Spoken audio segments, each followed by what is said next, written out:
Well, welcome everybody here this morning at our second annual MS conference, this year done in conjunction with St. Catherine of Siena Medical Center. First thing I'd like to do is thank Zula, the owner of Millennium Diner, okay, for providing this venue for us. Beautiful. And I'd like to thank Tom LaPasso, wherever he is, there he is. That's our videographer. That's all our video stuff. There you go, Tom. And Tom's materials on the desk. Okay, on each table. But anyway, what I'd like to do is start out by saying thank you for coming to our second annual event. It'll happen each and every year. What I'd like to do is start out by recognizing certain people that are in attendance. And I ask those people that I recognize, okay, if you could just wave your hand up so that people know who you are, just in case they have a question, okay? What I'd like to start out first by saying is welcoming New York State Assemblyman Michael Fitzpatrick.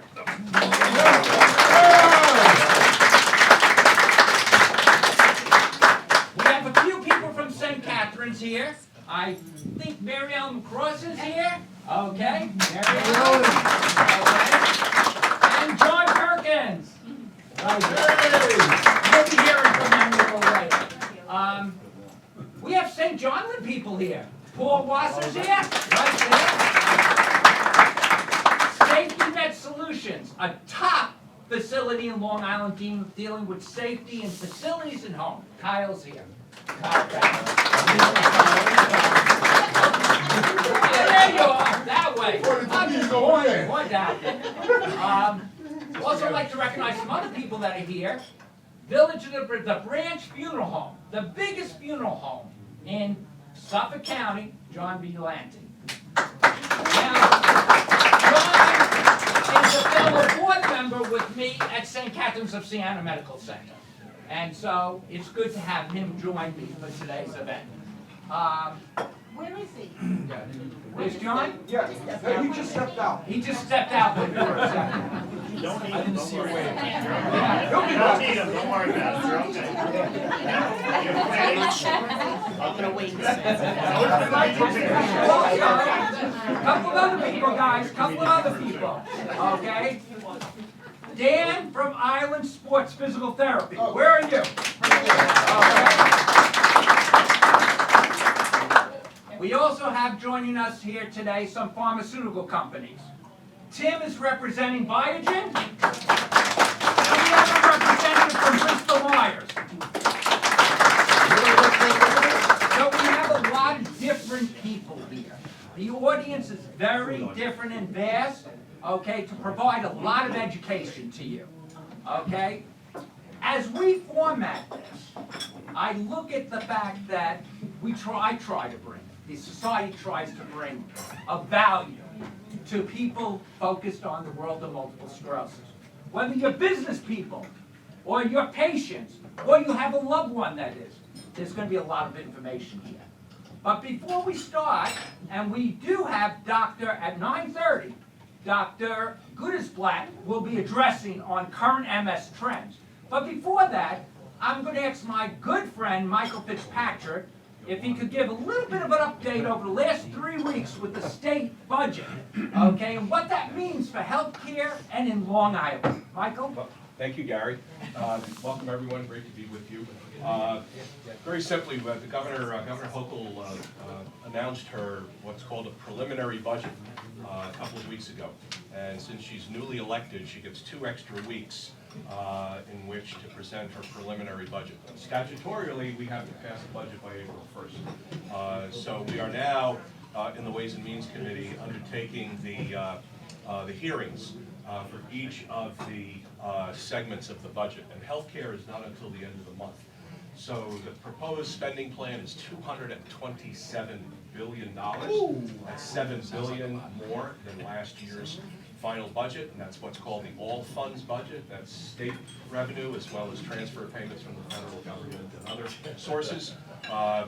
I'm in my 21st year there. My first all funds budget When I got there, it was $93 billion under Governor Pataki, so there's been quite a bit of growth in the state of New York.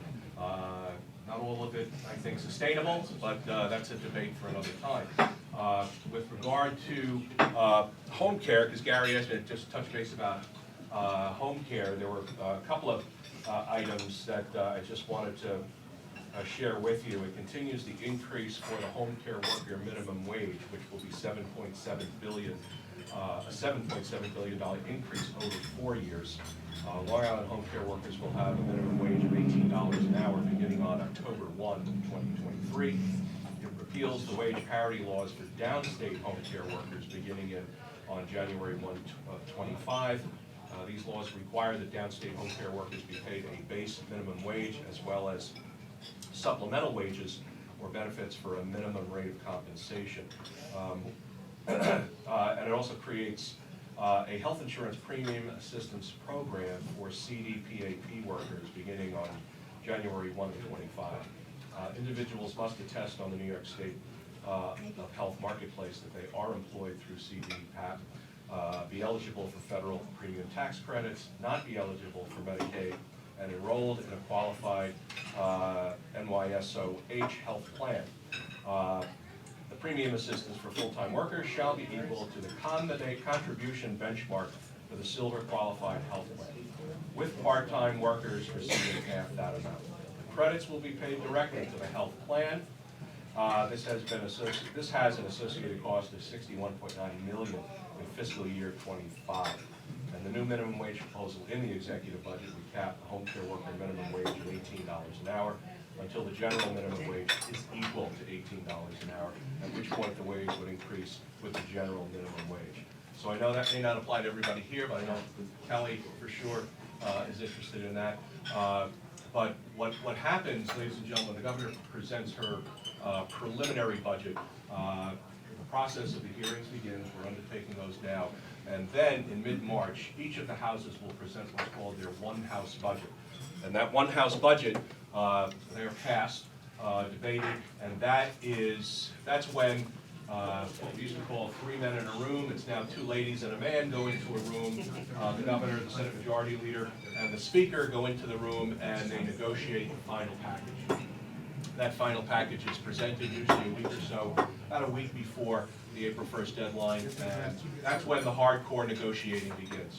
So I'm hopeful that we can get an on-time budget. We've had on-time budgets, we've had timely budgets a day or two late, usually over the weekend, and I have been a part of the 2 latest budgets in state history a few years ago, going into July and August. And the downside of that is under statute, if the budget is late after April 1st, the legislators don't get paid. They withhold our paychecks. So there's an incentive for the legislature to get serious and come to the table. However, under New York State law, the executive, who is the governor, we call the governor the executive in Albany speak, has tremendous power under state law. And after April 1, almost in a sense dictatorial powers. However, but what happens is we have to have continuing resolutions. So the governor is able, after April 1st, to impose or inject her policy priorities into the continuing resolutions, leaving the legislature with a choice. If you vote no, you're voting to shut down the government, or you vote yes and keep government running. So that's Governor Patterson a few years ago. His attorneys discovered this little nuance in state law, and every governor since, especially Cuomo, used it vigorously if the budget was late. So we have, as you can imagine, the New York State Assembly is an incredibly diverse place. People from every walk of life, left, right, center, far right, far left, communist, socialist, it's all there. So you can imagine what the negotiations are like. The city of New York is the dominant caucus in both houses, so the city's agenda tends to dominate, and that is of concern to the suburban and upstate legislators, particularly with regard to some of the governor's policy initiatives. So it's an exciting time, I think, to be in Albany. We now have what's called the Tin Cup Brigade. Everyone comes up asking for more money. In my 20 years, no one has ever come up to Albany and say, we're happy with last year's appropriation. We just want to come and say thank you. That never happens. Everybody needs more. So now with inflation, et cetera, and some of the labor issues, the shortage of labor, and other issues affecting not only New York but other states, it has put incredible pressure. With the open border on the south with fentanyl, we're spending more money because of the fentanyl problem. The illegal aliens coming over. Once they're here, the children are entitled to education. That puts stress on the school districts and the tax base. So all of these issues, both national, even international, trickle down and affect the state of New York as well as our 49 other sister states. So it's, as I said, it's an interesting time. I'm hopeful for an on-time budget. If anybody would like to talk further, I'm always available. Gary can give you my number, how to reach me. But it's an exciting time. I think serving in the legislature, it's never boring. One question. Yes, sir. How come they can't have smart people do this stuff instead of dummies? That's a good question. You have to ask the voters. The voters decide who they send. Voters are dumb too, though. Well, what can I say? I just hope the people that sit down are pretty smart. So anyway, that's where we are. And so, Gary, thank you for having me. It's a pleasure to be here. And good luck to everybody. Thank you very much. Thank you. Thank you. You know, I kind of forgot to introduce myself because a lot of people know me, and I assumed everybody. Who are you, Gary? I'm Gary Carpenter. I'm your host for today. Yeah, But also, I'm the former chairman of the board of the MS Society of Long Island chapter, and now the director of the council in Suffolk County for MS activities. And I forgot to also announce my close friend, David Rothkamp from Rossing Company, and a national MS board person, okay? So you got some good people around here, okay? A lot of good information. I urge anybody, any question you have on the world of multiple sclerosis can be answered right here by the people today. Dr. Goodis Black will be here in a few minutes. He just called me and said he's running.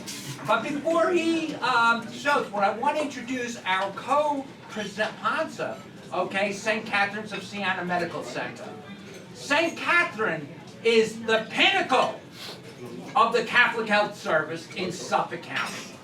The hospital's based right here in Smithtown, a community hospital, the major employer of this town. And you know something?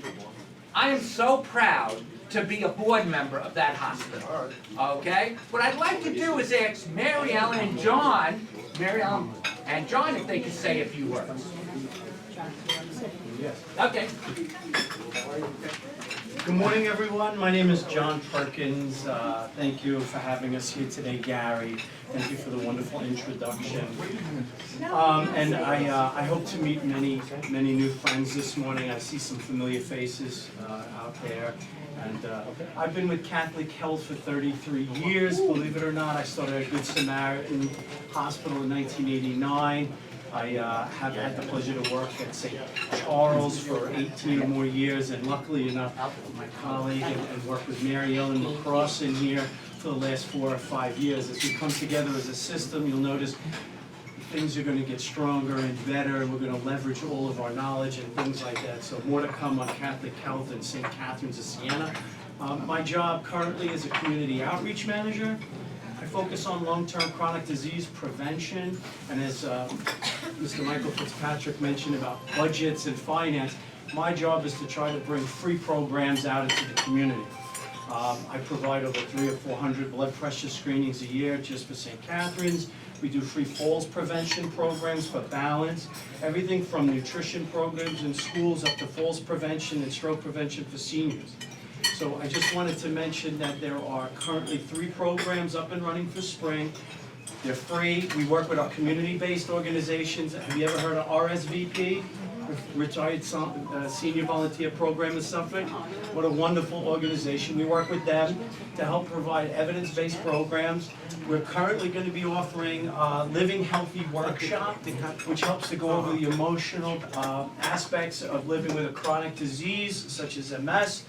It goes over nutrition, healthy decision-making. We're also going to be offering moving for arthritis and better balance in our Comac location. If you have never seen it, please head over and visit. It's a collaboration in Catholic Health between St. Charles and St. Catherine of Siena. We have radiology, we have orthopedics, we have pediatrics, family practice, and a rehab facility there. It's on 500 Comac Road, and we'll be holding the Moving for Arthritis and Better Balance program there in the Comac location.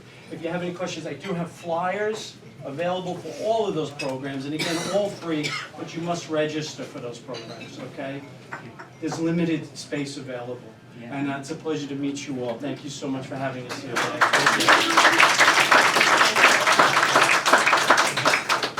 So I am Mary Ellen McCross, I am Community Relations Manager at St. Catherine's, also at St. Charles.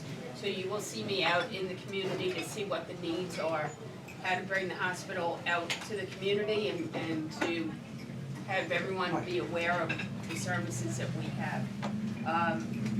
I've been with St. Catherine's now for 13 years, going on my 14th year.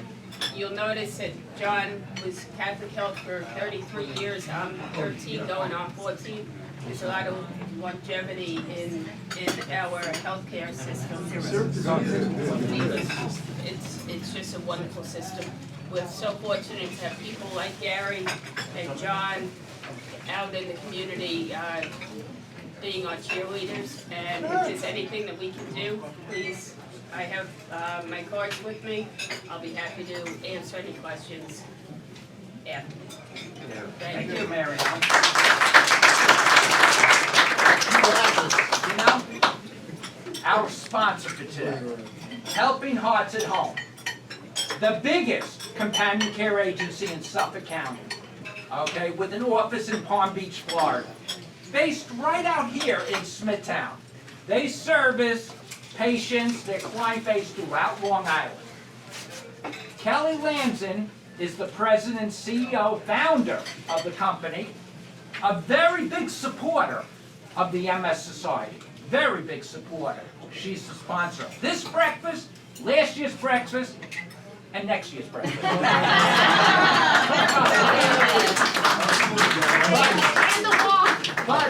But also, she's also a sponsor of this year's walk. Okay, that's coming there.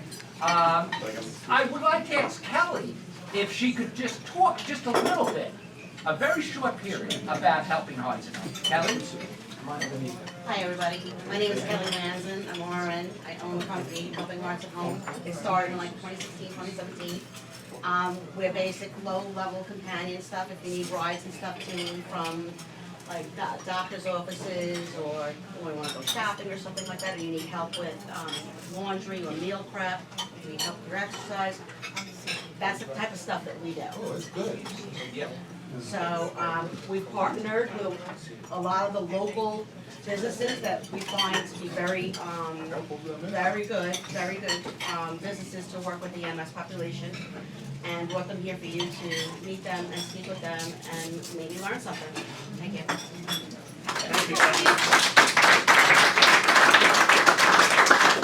Just another thing about Kelly, Kelly's on the advisory committee to St. Catherine's. Okay, the advisory committee to the board.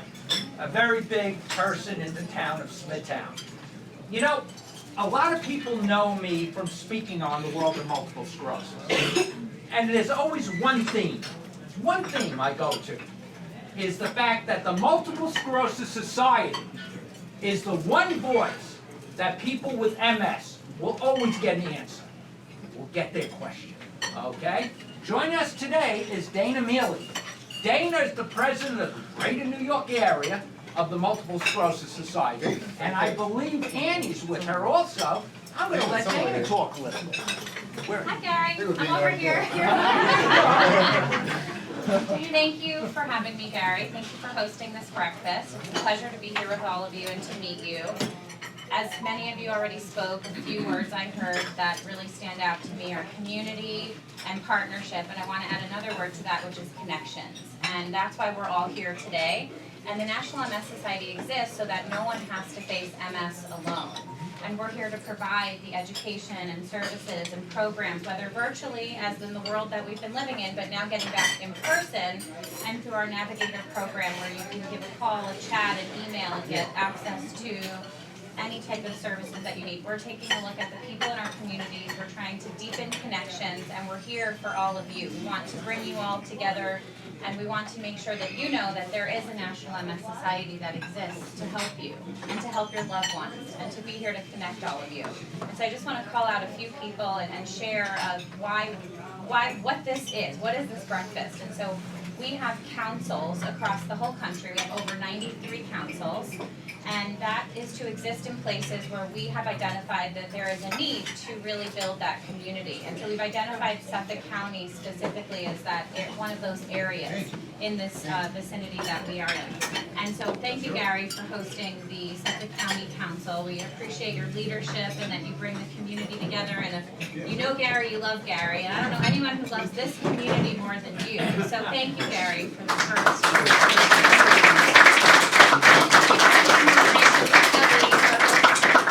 We couldn't be more grateful to Kelly for sponsoring this breakfast. We're here able to have this beautiful meal because Kelly from Hearts and Homes sponsored us and continues to sponsor and partner with us. So thank you, Kelly. Now, I want to just invite April Hoff to say a few words. She's one of our trustees. She's the community engagement chair of all of our councils that are in this area and represent the councils all over the country. So April, would you like to say words? Well, first of all, I want to just commend Gary because he is our superstar chair of our Suffolk County Council. And we're very proud of everything he's accomplished, and thank you, Kelly, for helping sponsor this. You know, the goal of the Community Engagement Committee and our councils is to have things exactly like this. We want to be able to reach the communities. You know, our chapter is the greater New York City, Long Island, Hudson Valley. We have in our population, even though it seems like it's not even that big of a distance, but we have so many people in such a small area, condensed area, we cannot possibly reach without things like our councils. I was just on a call yesterday with the it was a national call with all the chairs of the Community Engagement Committee for MS.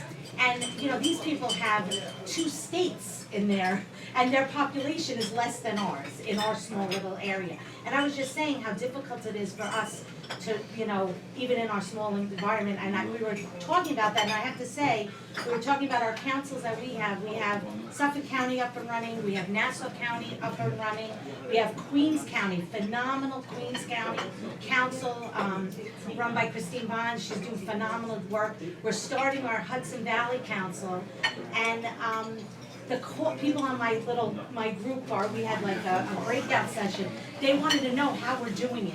And and people like Gary, like Diane, who's doing our Nassau County, like Christine, this is what it's all about, and our goal is to really reach everybody we possibly can, and as Dana said, that it's all about making sure nobody is alone or facing MS. So thank you, and thank you.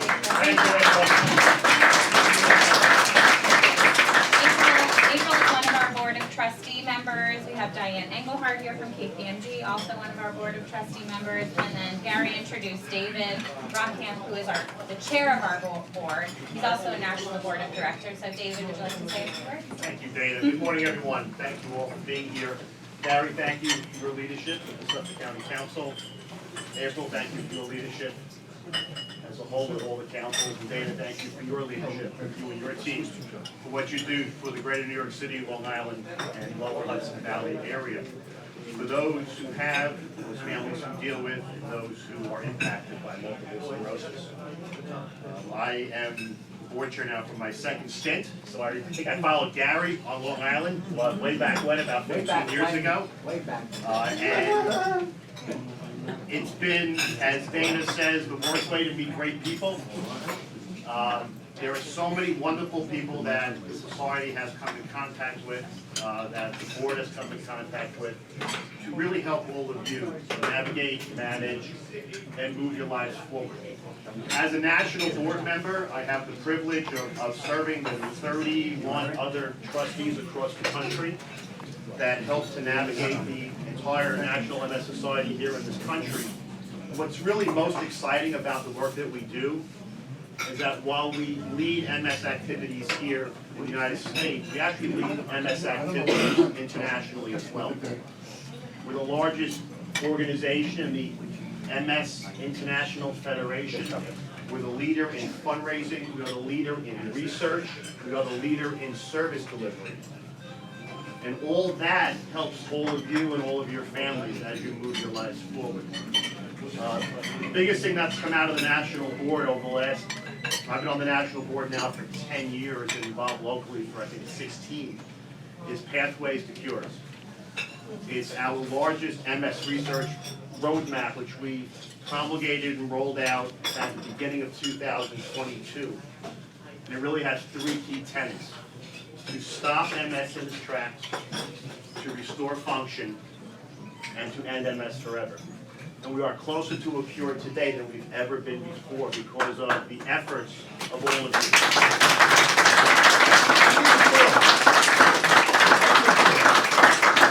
Thank you. So we continue to strive, we continue to do great work, we continue to host events like these. We have wonderful fundraising and leadership events that Andy and the team put on all throughout the course of the year. Please come, participate, enjoy. If you like runway, I'm a runway model, by the way, everyone knows that. Following Gary on the runway is no easy task. But I somehow managed. I just want to thank all of you for being here today, taking a few moments out of your busy day to spend some time connecting with others who you may or may not know, and being part of this amazing, awesome MS community. Thank you all. Thank you.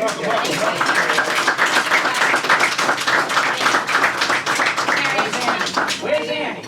Annie, I want you to talk about the walk. Of course, yes, thank you. And thank you so much, David. So we've talked so much today about community and coming together. And my name is Annie. I'm the Walk MS manager at the Society. And David just gave a little preview of all of the ways that we can get involved with the Society. And Walk MS is one of those ways.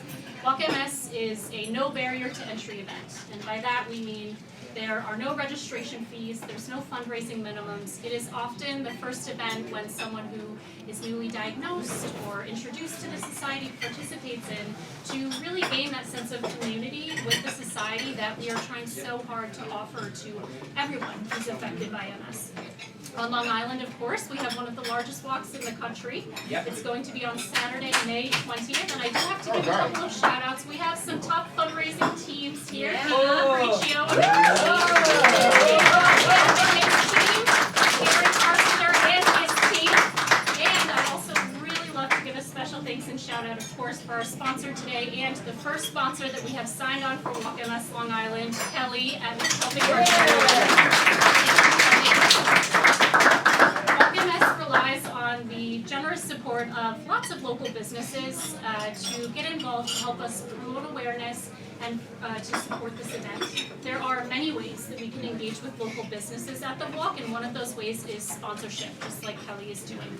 We have a lot of different levels and areas that you can get involved in as a sponsor, but I do encourage all of you to please come out to the walk. It's a very family-friendly day. It's one of the most beautiful scenic walks in the country. It's right on Jones Beach. Last year we had beautiful weather, thank goodness, right there on the boardwalk. And so if you are interested in registering, I do have a sign-up sheet right here up front. Please sign up. I will email you. There's also a QR code that you can scan to get registered. And if you do have any questions, please don't hesitate to let me know. See you in May. Thank you, I just want to say a couple of things relative to the walk. Hey guys, Long Island, in the state of New York, We had the most people walking in Jones Beach than any other place in the state.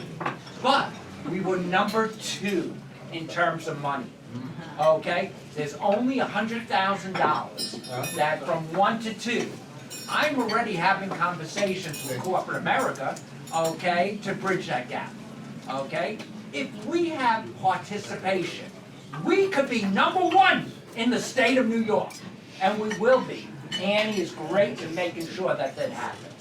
But what I'd like to do is recognize some other people who are here. We have partners in the world of multiple sclerosis. One is Biogen, a major pharmaceutical company in the world of multiple sclerosis. I have Tim here, okay, and I've asked Tim if he could say a few words. Hi, good morning, everybody. I know most of you guys here. It's good to see you all again. I haven't seen you in a little bit. Happy New Year. I think we can still say that. We have another few weeks we can say that, so good to see you. Also want to introduce a friend of mine, Jeff Siegel. Jeff Siegel also works in pharmaceuticals. Jeff, we kind of know in the industry as the godfather of pharmaceutical reps. He does the same job I do, and Jeff's been in the business, MS, for a long, long time. So he's somebody who I also want to make sure we acknowledge. At Biogen, you know, we have a lot of programs in place. I know that the patient programs have kind of shut down right now. We have some change in the higher-ups at Biogen, so we're hoping to bring them back. We are certainly advocating to bring those back. I feel like they are tremendously valuable to us, to understand your perspective as a patient. You teach us so much, and that's why, you know, it's good to see you guys again. I feel like I tell people in the industry that I've been to weddings, I've been to birth announcements, gender reveals, funerals in some cases, sadly. You know, but we have a real relationship with you as patients, and that's how valuable those patient programs are. So we're really advocating to try to get some budget to get those back. Hopefully this spring, summer, we'll start seeing them come back, and we can start doing our breakfast here again. In terms of research, there's a lot of things going on. Nothing that I can get too specific on, but if you Google Biogen and new drugs, you see we have a lot of medications that are in the pipeline coming out. Some new novel therapies should be coming out soon, hopefully from all the companies, not just Biogen, and we'll see what happens with that. But as you know, Biogen above MS, we have that service, 1-800-456-2255. If anybody is on a Biogen product, this time of year, we're seeing all the benefit investigations going on. If somebody has an issue paying for their medication, I can't stress it enough, call that number if you're on a Biogen product. Call that number and let us work for you and make sure you stay on that medication. We don't want anybody to not have their medication over a financial issue. You know, in biotech, what Jeff does, what I do, it's not like big pharma that you see. It's not all the bad press that you see of like doing this, doing that, the other thing. Anybody who has ever worked with me or knows me knows that we will fight to make sure that you get your medication. Money is not an issue, ever. We will make sure you get your medication, whether it's through our financial assistance program, our free drug program, or a program that we have where we actually set you up with national grants to make sure that they help pay for your medication. Okay, so thank you for having me, Gary. Thank you for having us.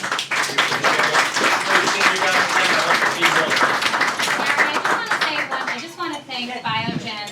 We recently celebrated Biogen as a $20 million plus lifetime giving sponsor. On behalf of the National Society, I would love to just extend that gratitude, and we've also inducted ENB Serono into our $5 million plus giving circle. So I just want to also extend to our pharmaceutical partners. It is really a beautiful partnership. The NS Society has funded the 22 plus drugs that are now in existence, and so we just want to give that gratitude.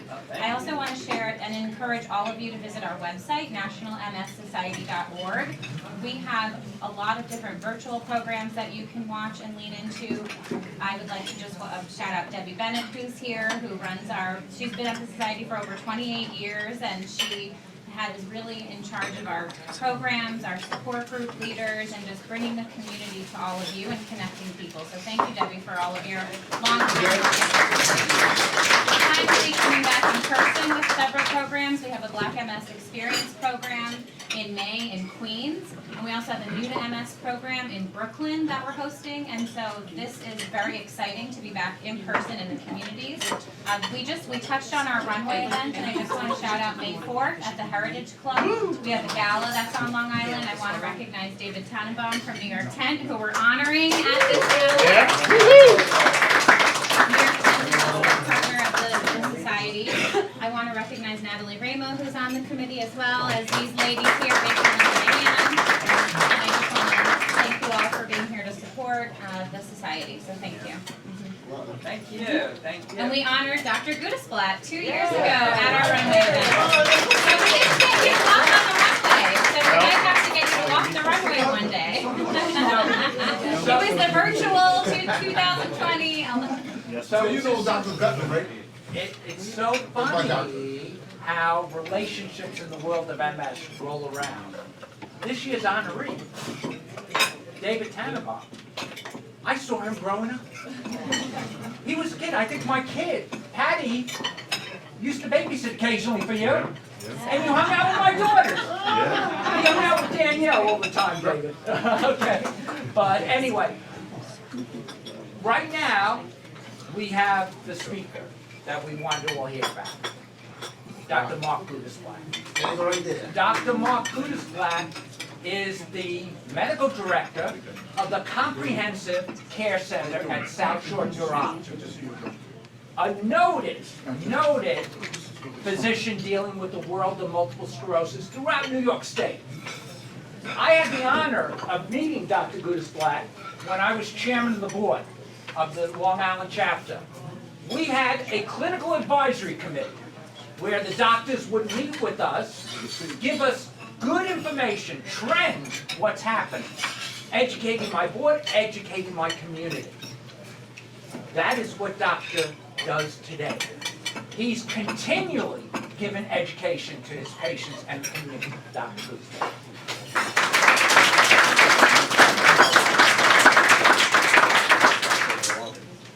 First of all, thank you for inviting me, and thank you for listening to some of my crazy comments. And let me just tell you two things. Measurements are really important to understand a disease. Without measurements, you don't know.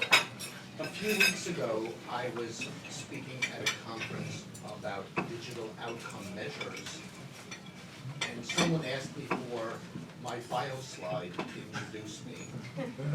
And the pictures, I don't know if you remember the picture from 2020 that was in Newsday as COVID was first starting. Yeah, so having grown up in medicine in the era of HIV, and one of my teachers was a guy some of you probably know. His name is Anthony Fauci. And he saw a picture of me that was in Newsday. It went viral in CNN, MSNBC, Fox News, and literally all over the internet, where I was coming out of a room in the ICU examining someone with COVID. And March 2020, people were not really using masks or face shields. I had 2 masks on, a face shield, and a gown. And Dr. Fauci reminded me, first he laughed and said, "You're pretty inventive," because the face shield, they didn't have face shields in the hospital. The face shield was the plastic cover from an Uncle Giuseppe's food container. And Dr. Fauci reminded me, when we were first taking care of HIV and we were drawing bloods and doing cultures, we were not using gloves. Oh, yep. To give you an idea. So my bio slide had a picture of that, and what it said was, institution escaped. list of accomplishments still alive, because when you said money doesn't matter, I can tell you, my kids are always asking for it. And contact information, witness protection program. So the point that I made, and this is really where neurologists fail patients, and I'll just start with neurologic disorders, the legacy of not measuring. Ask any carpenter this, or ask any bridge builder, or ask any accountant, or ask anybody, a pilot. If you don't measure, you don't know. And if you don't know what you don't know. Unrecognized impairment doesn't mean not present. Don't make that mistake. If you measure little, you find little.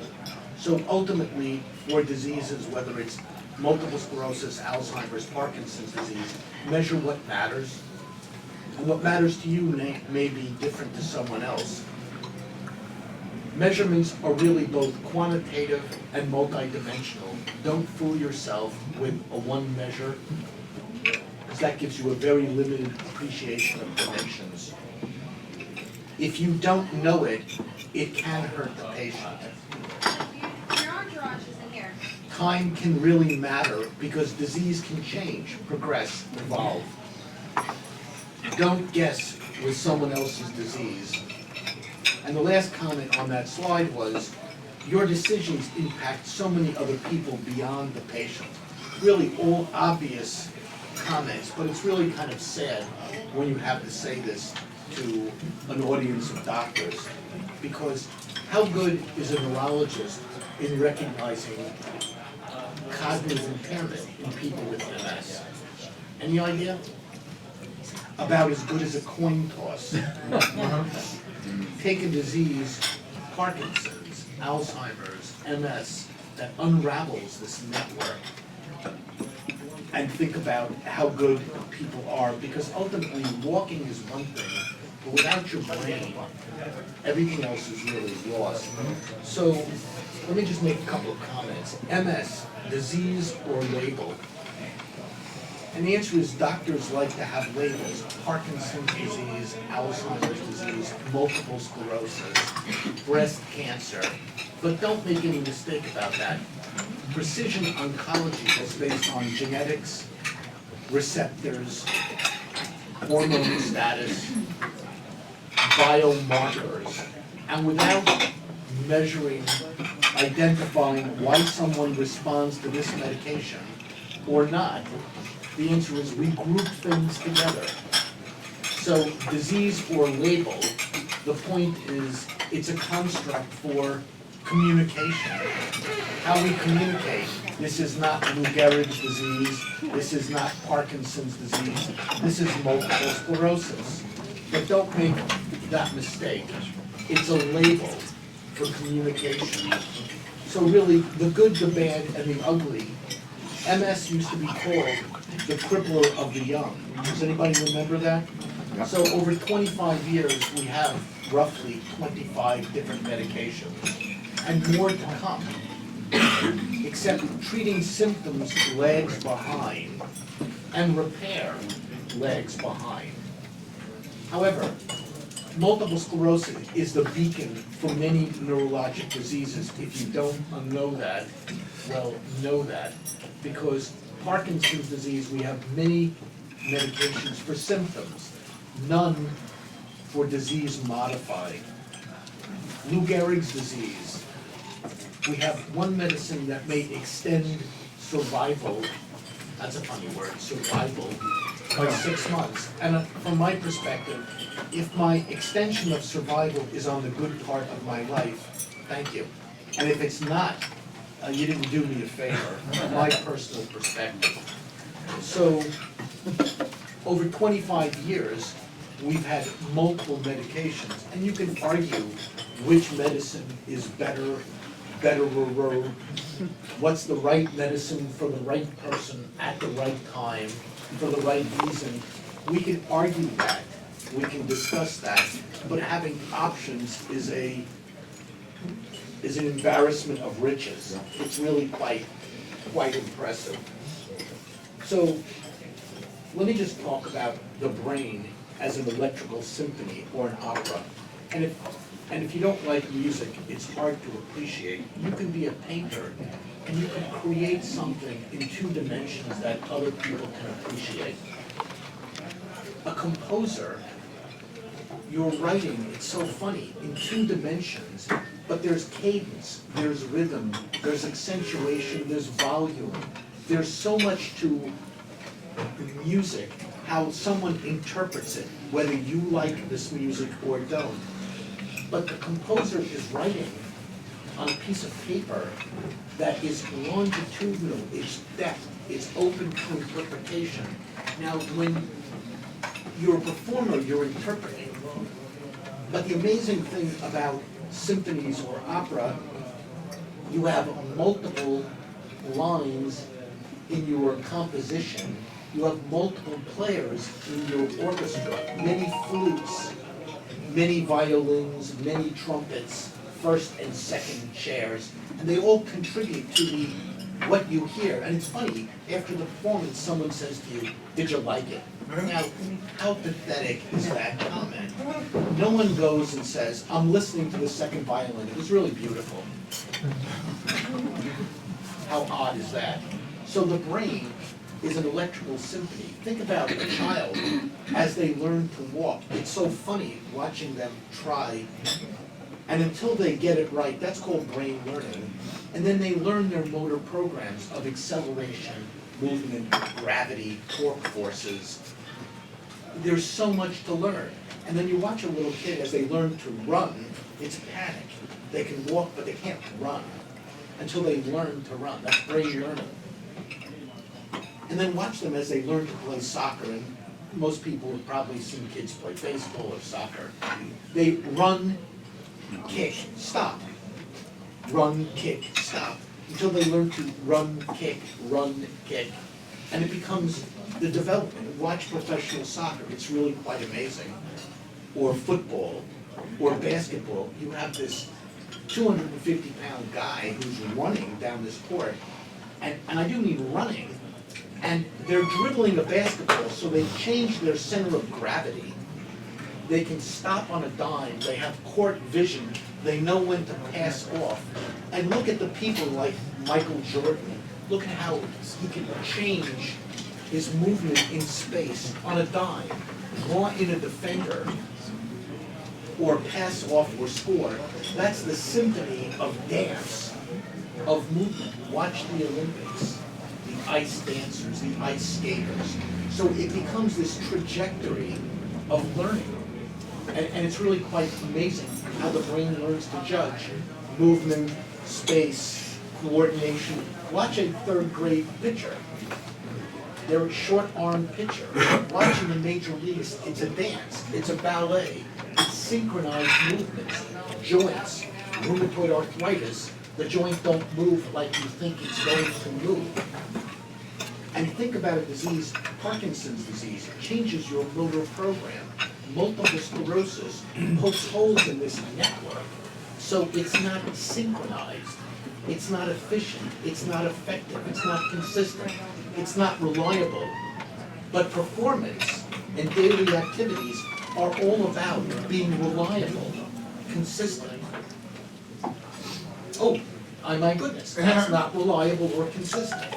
But just imagine how much you do and you take for granted as to what you can do and what you can't do. So it's an electrical symphony or an opera. And the doctors listen to one trumpet. Yeah, I like that symphony. Yeah, that conductor is a little bit different than another conductor. Yeah, not so fast on that one, buddy. So it's very interesting to take a piece of music and listen to different performers. Does it taste different? Does it smell different? Listen to a song by the Beatles performed by someone else. And it's really quite amazing when you hear that. And in fact, I'll play you one piece of music to give you a different appreciation. Here's this jazz flutist. And I'm gonna ask you what you hear. Second trumpet, of course.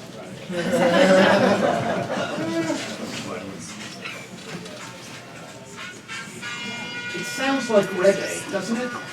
Yeah, it sounds like reggae music. And then you say, that's odd, a flute in reggae, that's very bizarre. And the more you listen, you say, you know, that sounds like jazz reggae.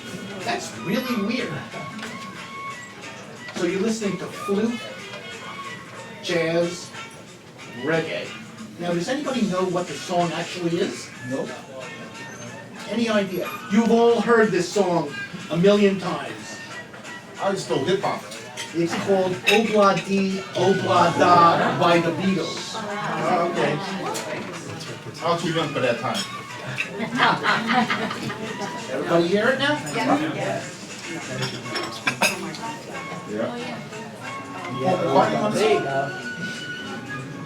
So music is different to different people. What you hear, how you smell it, how you taste it, how the music can change for performance or disease, and don't think the doctor is very good at recognizing. Now, signs and symptoms, those are funny things. What you feel. So there's an expression, homeostasis. You know what that means?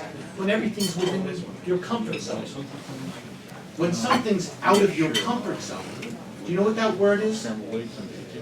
Any idea? The word is dis-ease, disease. Disease means dis-ease, when you're ill at ease or out of your comfort zone. Here's some times when it's really obvious. You're an OBGYN, the patient says, I have nausea, vomiting, I've gained weight, and I'm sexually active. Wow, that's a tough one here. I'm sexually inactive. I'm an old fat man with hypertension, and I have chest pain. You're not thinking of appendicitis. Orthopedist, you fall, your limb is deformed, and there's a big white thing sticking out. Yeah, you know, so symptoms or signs, when they're physically vindicating, oh my goodness, my arm is deformed, think about how easy that is for you. You know there's a problem, and it's easy for other people to appreciate it. When the disease is invisible in its symptoms and signs, my leg feels heavy. My leg has tingling, buzzy. When I walk, I feel disconnected, or it's not right. Something is wrong. So now you have out of homeostasis, you're dis-ease, and there's nothing physically vindicating, broken bone, EKG abnormality, and if the doctor doesn't recognize it, you become more anxious because you know something's not right. And the more you recognize it, the more you're sensitized to it because you know something's different. It smells different. You can't explain to someone when you're drinking iced tea why you need more sugar or less sugar or why there's too much salt. You just say it don't taste right. And so you know your movement patterns, what you can do, and when something's different, you're saying something's different. And the doctor looks and says, it sounds like reggae to me. So the world is way more complicated. And so vindicating is not apparent or invisible. These diseases impact thinking, vision. How can I put my eyes behind your eyes to see how you see? I had problems a few years ago reading the gray light discrimination on the computer screen. And I complained to my wife for a couple of weeks saying something wasn't right. This is why, excuse me, why I hate women. My wife said, go to the eye doctor. Incredibly irritating. So when I went to the eye doctor, he was trying to be so nice to me. And he said, so why are you here? And so, for people who know me, they know my sarcasm, which is generally not appreciated by a lot of people.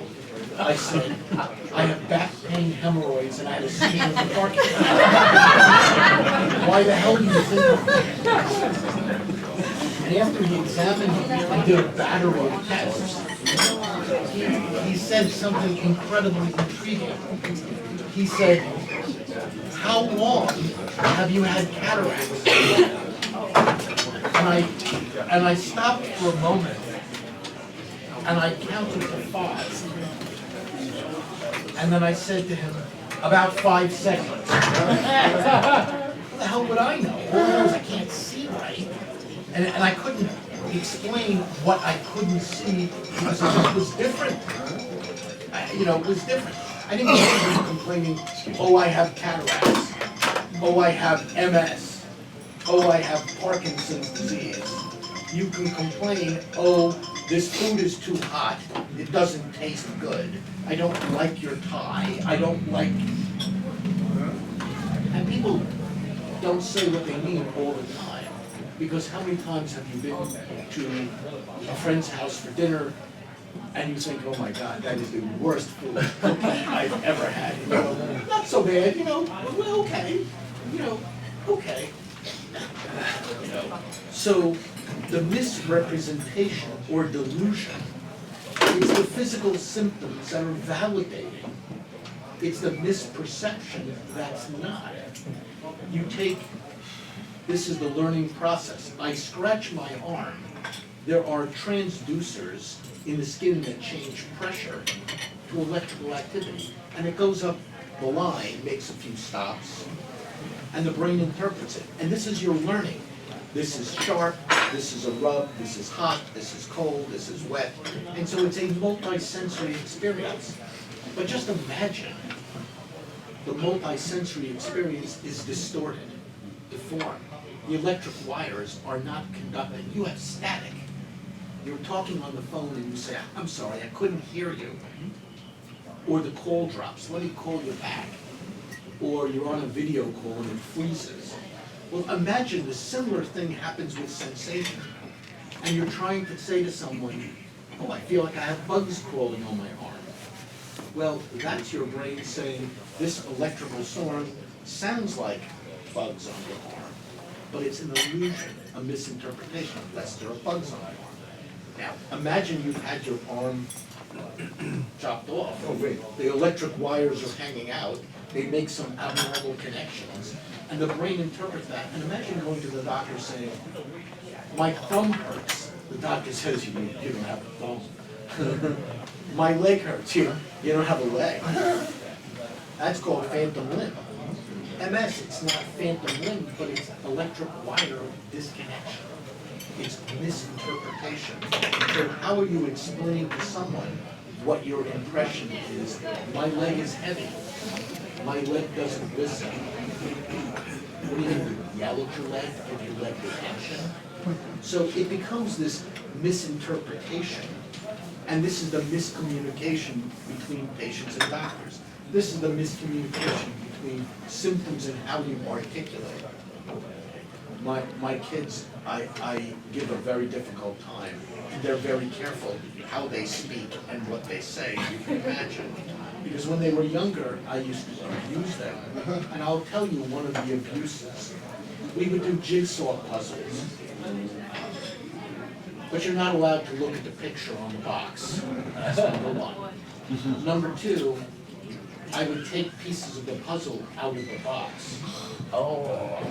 And if you think that's bad enough, sometimes I would put pieces of other puzzles. So why would I do that? When you're solving a puzzle in life, you don't always have every clue. And sometimes you have clues from other puzzles that are really irrelevant. And that's what Sherlock Holmes was good at. And that's what diseases does. Disease does what they do when they want to, when it does, how it does. It doesn't follow your rules. Not every story was a dark and stormy night. It was the best of times, it was the worst of times. Not every story starts that way. Not every disease presents the same way. Now, the MRI, it's a tool. I don't like it at all. It's a tool. And there are successes and failures, there are limitations. So one of the things that I do is I measure. Okay. The typical tool that people use to measure thinking is, hey, how are you? How's your memory? Well, we measure attention span, information processing, verbal, naming, rhyming, visual, spatial, memory, verbal and nonverbal, multitasking, motor planning, time to first move and accuracy. These are some of your substations in your brain network for thinking, because you can't tell if something has changed by just asking. Things change and you adapt, you compensate, you collaborate until visible disability comes in different directions. And that's why you have to be very nimble to do this. You can't do this in a doctor's visit. MRIs, if you go from 4 plaques to 8 plaques, you can see a difference. Do you think you can see a difference if a plaque is a little bit larger? Or do you think you can see a difference if you go from 28 plaques to 29 plaques? Not a prayer. And by the way, cortical plaques are not easily seen. So if they're not easily seen, they're not seen and you won't see change. So one of the things that we do, and people who know me know how annoying I am, we use these computer programs that measures cortical volume, cortical atrophy, age-dependent, white matter damage, white matter atrophy, thalamic, which is your hub, your hippocampus. So you get this rich matrix of numbers. And the rich matrix of numbers, the radiologist can't quantify that. It's like listening to a symphony. You can't quantify that. So when we took this cognitive test that I just described, we can actually relate that to the volumes that you see on the MRI. You can't see it, the computer can measure it. And then taking this kind of information, and we did this project with this guy, Monty Sweven, who was the AI guy, artificial intelligence guy at NASA. And taking this kind of information, we could make a model that could predict what your experience would be over 3 years with fatigue, depression, and not neurologic scales, employment, fall risk, driving, and quality of life. And it's really quite amazing how you can do this by numbers, but you can't do it the way we do these things. You can't measure it. So you're eating breakfast. How many times during manipulation, manual dexterity or bimanual dexterity, did you do this? The only time people do this is when your mother says, you haven't touched your food, and the Allen says, there, I touched my food. So the MRIs are a great tool, but remember, it's a process, and the process needs further refinement to understand why you say this, and the doctor says it hasn't changed. You say, yes, I have. Because there's more information than what we see on the films. And the physical exam, like the MRI, it's a tool. And there are success and failures. So some of the projects we do, when I ask people to walk on the magic carpet, the carpet measures step length, stride length, cadence, symmetry, base of support, velocity, how much time you swing one leg, or how much time you stand on one leg, or 2 legs, the variability of this, the weight shift. And you can take this and create a continuum of disability. It's really quite fascinating. You do this and you see the numbers of what changes as disease progresses and how it relates to how much you walk, what your feel of falling is, what your balance confidence is. And for Alzheimer's disease, we have this paper coming out where step length variability actually tracks with the cognitive domain of visual spatial perception. Oh, what a surprise that is not. But if you don't measure, you don't know, and how a disease affects this, the second violin or the first flute or the viola, until you know what the music is and how it works, it's hard to measure these things. So it's not only what you see, it's what you don't see, how your networks adapt, compensate, collaborate. It takes a village to make you able to walk or think or see or interpret information. So the art of measurement becomes an incredibly complicated tool, where if we just do the traditional exam and the traditional MRI, you're missing so much of the disease, and most people don't. I'm one of the people that's a measure, and I'll tell you the story of when my sister was diagnosed as having pancreatic cancer. Terrible disease, not much to say. And she survived a year, longer than most, and her tumor came back, as it does. And her kid was getting married in 5 months, and she had a belly full of tumor, and she wasn't gonna make it. And so when I had her tissue samples sent from Mass General to someone I knew that did tissue typing in another country, he told me she had this receptor on her tumor. And I asked someone else who reached out to another company, and she got into a clinical trial with a medication that actually targeted that. So the doctors at Mass General said, this was January, they said hospice. And I said, our kid's getting married in May, I'm not doing hospice. That's just not my thing. And so I pushed past the envelope, and she went on this medication, and by May she was dancing at her kid's wedding in Chicago.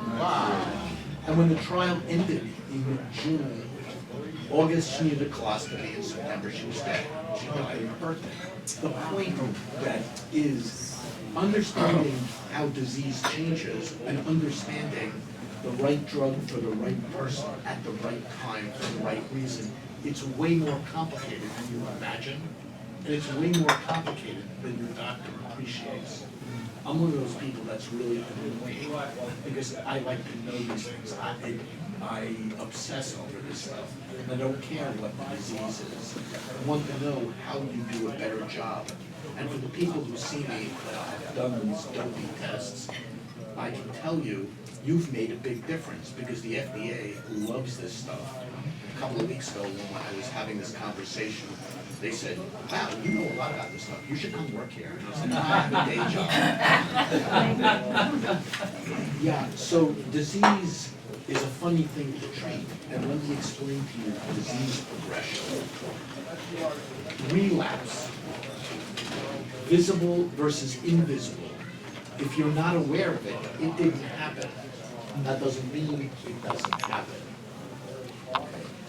Or what we think is a relapse may or may not be so obvious. So there's visible and invisible. And the more invisible or visible you accumulate, the harder it is to adapt and compensate. That's important because that changes your margin of safety. And so one of the slides I used at this conference was the game Kerplunk. Do you know that game? Yeah. It's a kid's game. You have the tube with the sticks through and the marbles. It's only a game as a kid. But with disease, every piece it unravels of your network, you don't know which marbles will fall, how many will fall. And if you could start to measure this, and there are people who do. When I talk about walking measures, do you remember the terrorist in Afghanistan a few months ago that was targeted with a smart drone and killed him on his balcony? Do you know how they targeted that guy? Any idea? I'm sorry? By drone. How did they target this guy? By E? By his walking pattern. By his walking pattern. He had a specific gait signature, and the gait signature is like a fingerprint or an iris scan. Yes, so it becomes incredibly easy to target disease and to target change. And that's what I do. Okay? That's what I do. The consequence of prior damage is also something to appreciate. You have a stroke and your arm is flaccid, the whole damaged networks. The consequence of that damage may be spasticity at a later point. And you've seen people who have strokes and they're spastic. If you damage electric wires, you have abnormal responses to that damage. The late consequence of damage is spasticity, whether it's brain injury, whether it's stroke, whether it's multiple sclerosis. So if you get stiffness spasticity, that doesn't mean disease progression. That may mean disability progression or difficulty progression, but that in no way, shape, or form is disease. That's a different disease progression. That's a consequence. And then there's the question of something called cell, which you'll hear this term more and more, slowly expanding lesions. Because the question is, you can stop lesion attack, you can stop damage, but for some of the cells that are already in the brain, if it's not controlled enough, you might have what's called smoldering disease. And these lesions can slowly expand because it's not effectively controlled. So you still have more damage, cell, slowly expanding lesion. And then you also have the consequence of, imagine your network is damaged.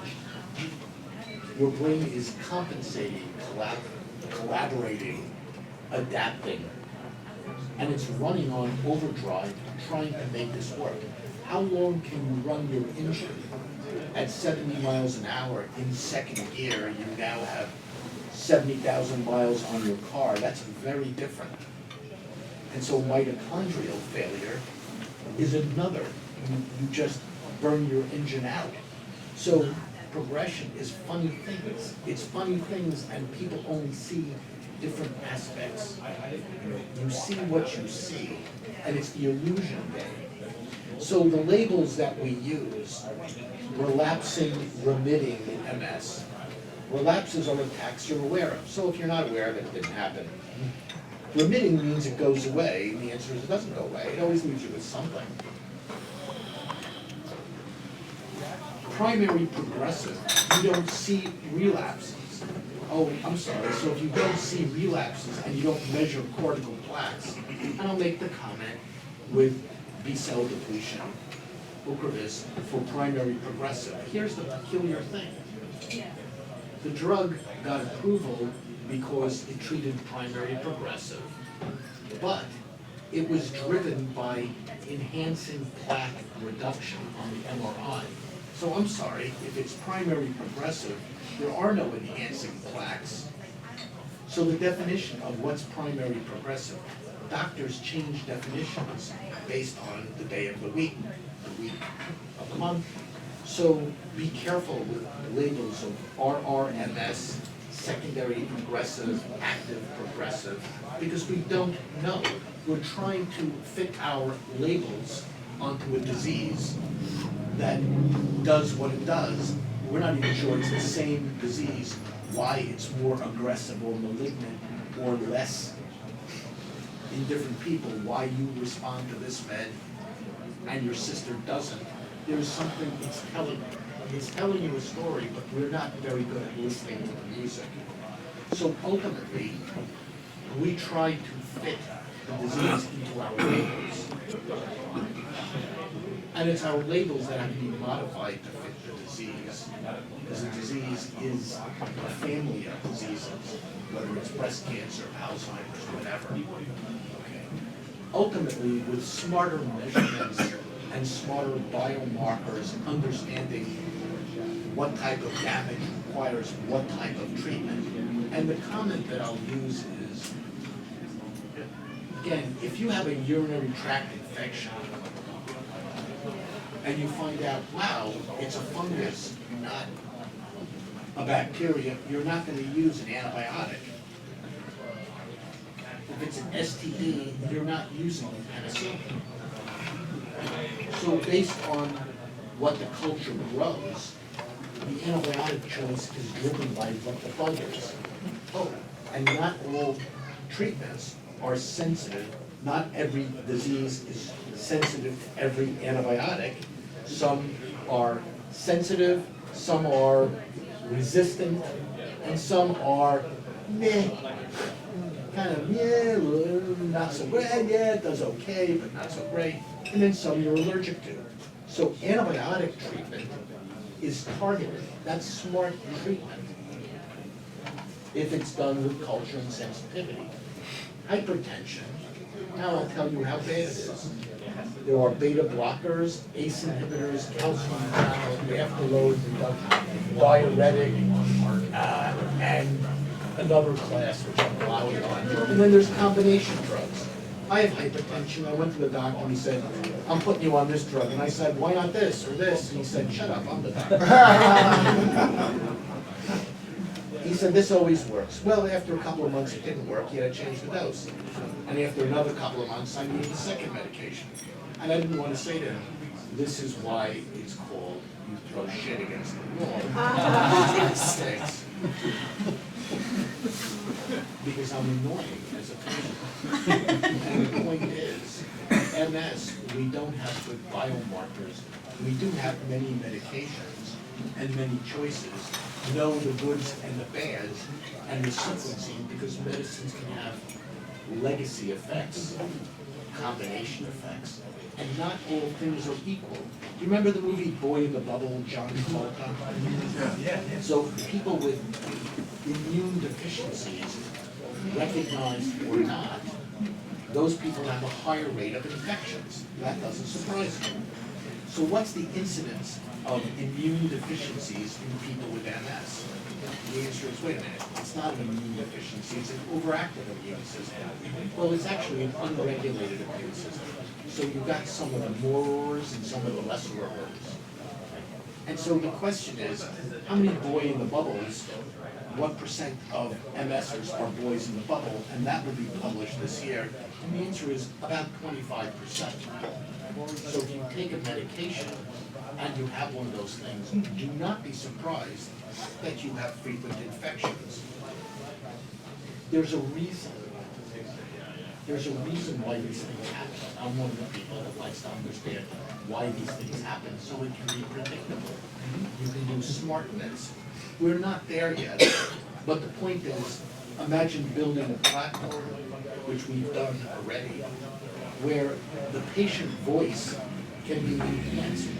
And I know people can't stand it when I ask them these questionnaires, but even looking at fatigue, 50% of the people with MS were given 2 fatigue questionnaires. Same fatigue will be high fatigue on both questionnaires. Same patient, same day, same issue, same problem. About 20 or 25% are both low fatigue on the same questionnaire.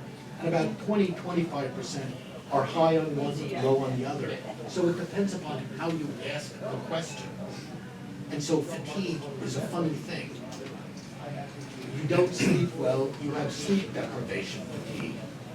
You menstruate and you lose iron or you malabsorb, you have iron deficiency related fatigue. Your in-laws are in town, you know that's called psychosocial fatigue. You're an accountant and it's tax season, that's called cognitive fatigue. You lift boxes at Home Depot Christmas season, that's called physical fatigue. Or your walking requires a great deal of energy, that's walking energy fatigue. So fatigue is a crappy word because it means different things to different people at different times. So to understand how best to treat people, you need to understand what drives the symptoms, how to treat it. And that's why I run late, I ask a lot of questions, I ask people to do a lot of doping tests, because I want to understand not just your disease, I want to understand what this disease does to people, how you could measure it. Because if you go to a cardiologist's office and the person listens with a stethoscope and says, yeah, you don't need an echocardiogram or a stress test, find a different cardiologist. Because you can't tell by a stethoscope. It doesn't work well enough. An echocardiogram will tell you chamber size, valve size. A stress test will tell you supply demand. You know, when you do easy pass, if you're speeding, they'll catch you because there's time between exits. It takes so much time, there's so much distance, so much speed. They'll tell if you're going too fast. That's what they do. Okay? So for disease change, understanding what your performance is, how it changes, what you're aware of, what you're not aware of, how best to address that, that requires the doctors to up their game. So hopefully 2023 will be the continued march of upping the game. You know, one of the companies has a drug that's called, well, it doesn't have a name, but it causes insulation regrowth. Interesting. And they use that in one study, and they showed that the time electrical conduction from back of eye to back of brain, like EKG, actually improved, it got better. But they thought that meant you see better. So that didn't work, and they thought this drug doesn't work. When you look at time of back of eye to back of brain, what that actually tracks with, remember when I said the memory testing, we look at multiple things of memory, the number of things that are abnormal tracks with how long it takes to get from back of eye to back of brain. Very interesting. And by the way, the mismatch of your performance and your perception, that tracks with cognitive fatigue. Incredibly interesting. And not a surprise. So we've been able to collaborate with people from literally all over the world. I collect the data, I generate I wonder if what this means is that. And we share it with other people to make the analysis. Whether I'm right or wrong, it's irrelevant. We want to know what the performance and the perception is, how it changes. And so with that kind of stuff, you'll get better clues and better targeted therapies. So let me stop there. I probably said way too much. And you can see how weird my brain is. I'm not letting you go that quick.